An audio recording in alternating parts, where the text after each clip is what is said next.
Kanaan bakka madaamiin na dhoorgate jedhaan ka madaamiin jal'isan malee waan godhan hin qaban jedhe.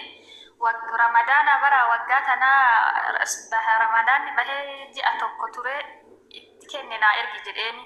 Ani garuu yeroo sana obboleessi kiyya manii keessa rakkatee obboleessa kiyyaa erguuf itti kenne awwaala birrii gabaabdu.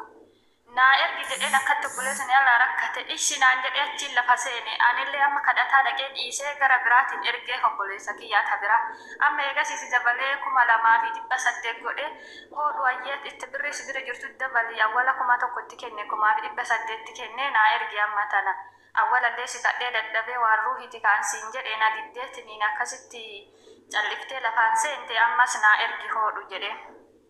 Amma narraa fuudhee ishii dabarsa awwala hin rakkadhe maalii tahee akkas tahee naan jedhe hayyee amma bakka tana rakkoon baay'ishin naa ergi jedhe ta durallee namarraa fuudhetiniin ergee fi obboleessa kiyyaa Itoophiyaarraan erganii amma abbicha sanii naa ergedheen achumaan lafaan see hin rakkadhe akkas tahe akkana tahe na obsaa dhaqee takka maslii bada waan osoo sila namni jechuudha namni arrabsee kaan jedhee ni dhiisaan osuma jedhee ima obsee eegan guyyarraa sagalee qabu sagalee kiyya laallateetuma callisa immoo ijoolleen mallee bakka ijoollee hedduu nama takkicha diraama 6,000 asirraa qaba jechuu namnummaan qillaalin kun ijoolleen maan sanuu irraa fagaatullee bar namnummaan gandaa jechuudha. Hunduu ganda walitti hinna imee ufiin har'a boru uf baree nuu kennaa jedheetuma callisaa amma immoo garuu an bakka obsa fixallee sagalillee isinitti hin dheeressu Dubaayima kana keessa jiraata. Mucaan obboleessi kan kee'u. Mucaan obboleessi kiyya amma naagalee jiraan Yamanii keessatti dhibamee achiin biyya deebisuuf birrii naa ergi jedheen kaan itti himadhee rakkoo keessa waan akkanaatiif naa ergi jedheen inni dafee ergu dinnaan biyya liqeeffadhaa ergaa galchaa biyyattiin kafalaa jedhee amma naagalee jira alhamdulillah akka isaatti. Amma namittiin birrii nyaatte Dubaa jirtiidhe? Dubaa hin jira. Oke, mubena dhufu yoon gadi bu'e imrishaanii fi edel kan jedhu wanti yoo ani irra jiraatin illee wanni naa jedhaani mucaan lakkooshi ishii dhumti 60 wasaaf irraa suuraa namaa sitti ergitee si dubbiftee raqama isaallee amma hin ergaafi jechuudha wasaaf irraa. Obboleettii fi adiqqoo bubbee wayii keessa jiraaf hin callise waan takkaan si gaafadha yaada dhiyeeffatte keessatti waan mubaarakii waliin haasofte sun dhimma mubaarakii yoo sagalee kee jiraate jara kenna. Tokkoffaa maallaqa kennite lammaffaa maallaqa deebitee kennuun teezii biraa of keessaa qaba. Karaa gabaabaatii fi obboleettii dhiyeessillee hin beeku. Gaafa takka maallaqa namatti gaafa kennan marsaa lammaffaa deebitee maallaqni awwalaa osoo siin galle kennuun that's big question.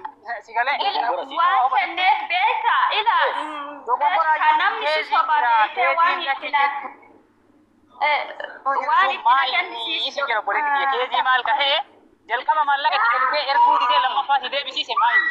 Isaan waliin kana dura haasawa qabda. Akka gartee bifa obbolummaa yookiin jaalalaa ijoollee dubbatanii jira. Namni takka nama nyaate lama nama nyaate jechuun maali? Waa sababbii malee ittiin kennine beeka sababni ani itti kenneefillee namni kuni ani ilmoo isaa tahuu danda'a nama guddaadha yoo ati achi ilaaltu namuma qur'aana rabbillee qomaa qabu dammoo abbaan kiyya jechuudha wallaahi jaartii abbeera obbolee intala abbeera isaaf jalaa qaba bar namni kun uguruu hin dhabu ishiisan ima rakkatee naa erguu didee jedhee itti kenne kaan akkanan beeyne malee osoo nama narraa fagoo nyaatame deebisee egasii 1,800 nyaatamu jechuudha. Wanni ani itti dogongora kennuu danda'e uguruun dhabu biyyatti madhaa yoo mara kana dhoorgatullee taate ani amma gana osoo birriin kuma isa bira jirtu gara biraatillee yoo erge ganaa birrii jala ergaa kana bakka meeqatti hin baasu jedhee akka kiyyatti saniif itti kenne malee lafatti miti.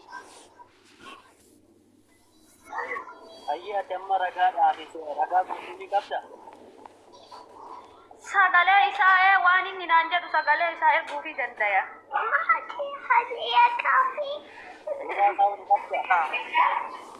Waaw, cergi malakkaa. Erguu danda'a miti evidensii qabdu. Evidensii qabdu.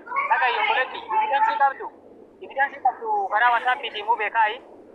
Yaada si gaafatte sirraa maqaa firummaatii fi maqaa gandummaatiin egaa waan akkanaa ta'e jalqabaan wantoonni akkanaa akka himatan hedduutu jira.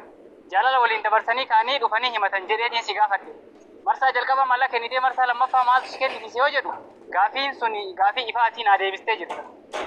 Sababa nama gandaa ta'eef sababa firummaa walirraa qabdaniif jecha goote kana ragaa evidensii guutuu wajjin mubee jalatti ergiiti yeroo ijala dhufte osoo harkifne rakkoo kee wayitanii jiru hin ibsattaa sin jedha gabaabumatti.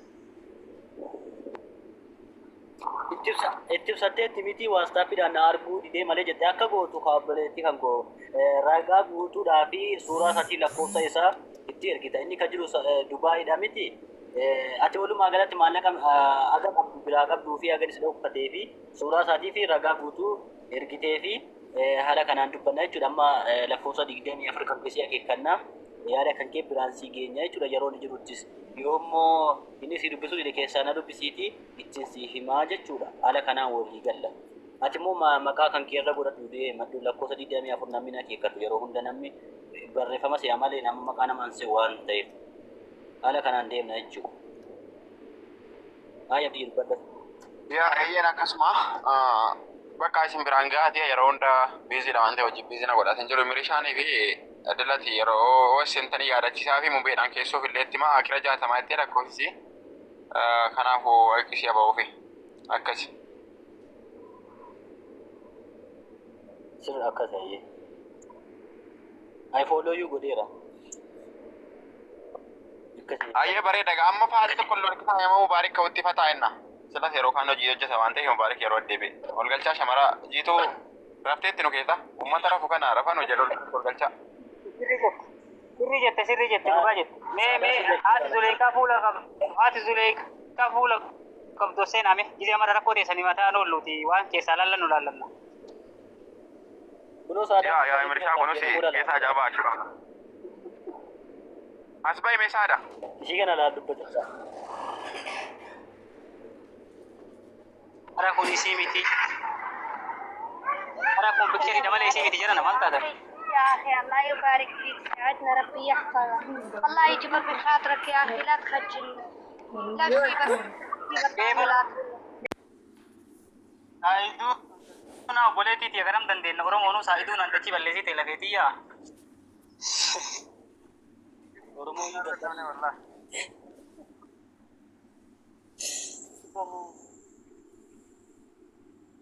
Meera amma shamara bareedduu barbaanna shamara bareedduu ergadda. Bareedduu fi shamarummaa barbaanna maal jechuun bareedduu jechuudha.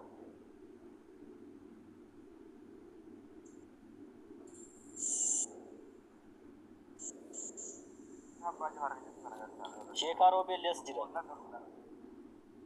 Onnaa galchi sheekaa Roobe onnaa galchi sheekaa Roobe onnaa galchi. Ara onnaa galchi hin galanii.